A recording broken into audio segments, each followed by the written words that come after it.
শহীদ রাষ্ট্রপতি জিয়াউর রহমান সাহেব, যিনি ম্যাডামের অত্যন্ত বিশ্বস্ত ছিলেন এবং যুবদলের সভাপতি ছিলেন, যার সাথে আমি নিজেও রাজনীতি করেছি, যুবদল করেছি। সেই যিনি যুবদলের নেতা ছিলেন, ঢাকার মেয়র জিয়াউর রহমান সাহেব এবং মন্ত্রী।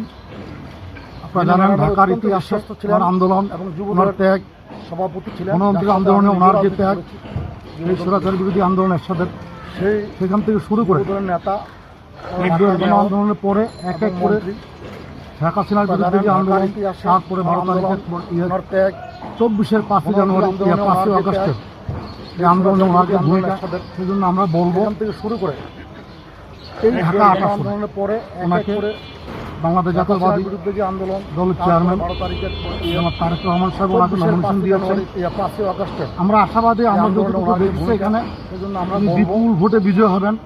আমরা যতটুকু কাজ করলাম, আজকে যা দেখলাম, ওনার যিনি প্রতিনিধিত্ব করতেছেন দলের চেয়ারম্যান, আপনারা দেখেছেন, সে হলো একজন অত্যন্ত, আমরা বলবো ওনার সামনে ওনার নাতির মতো। আমরা আশাবাদী, আমরা যতটুকু উনি এই এলাকার বাসিন্দাও না, বিপুল ভোটে বিজয় হবে। উনি কাজ করছেন গণতন্ত্রের পক্ষে, সত্ত্বেও ওনাকে প্রতিনিধিত্ব করবে সবাই, এটাই বাস্তবতা। আমরা এই নির্বাচনে সবাইকে স্বাগত জানাই।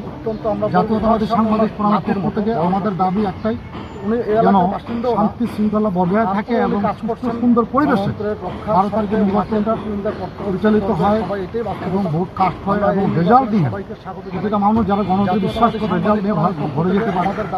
এই লক্ষ্যে আমরা বলবো সবাই মিলে ভোটের যে কেন্দ্রগুলো আছে পাহারা দিতে হবে। কোনোভাবে যেন নির্বাচনটা সন্ত্রাসী জঙ্গিবাদের কোনো পরিবেশ না থাকে, কোনোভাবে কোনো মত সৃষ্টি করতে না পারে, সেই লক্ষ্যে আপনারা সবাই কাজ করবেন।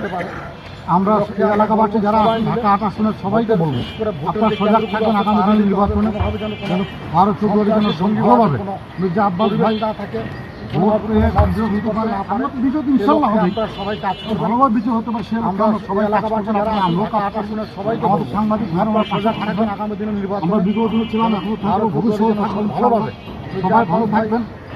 আগামী দিনে আগামীতে মন্ত্রী হবে, জানেন এই এলাকার উন্নয়ন উনি করেছেন, আরও করবেন। সবাই ভালো থাকবেন। বাংলাদেশ জিন্দাবাদ। আমাদের সাংবাদিক ভাইরা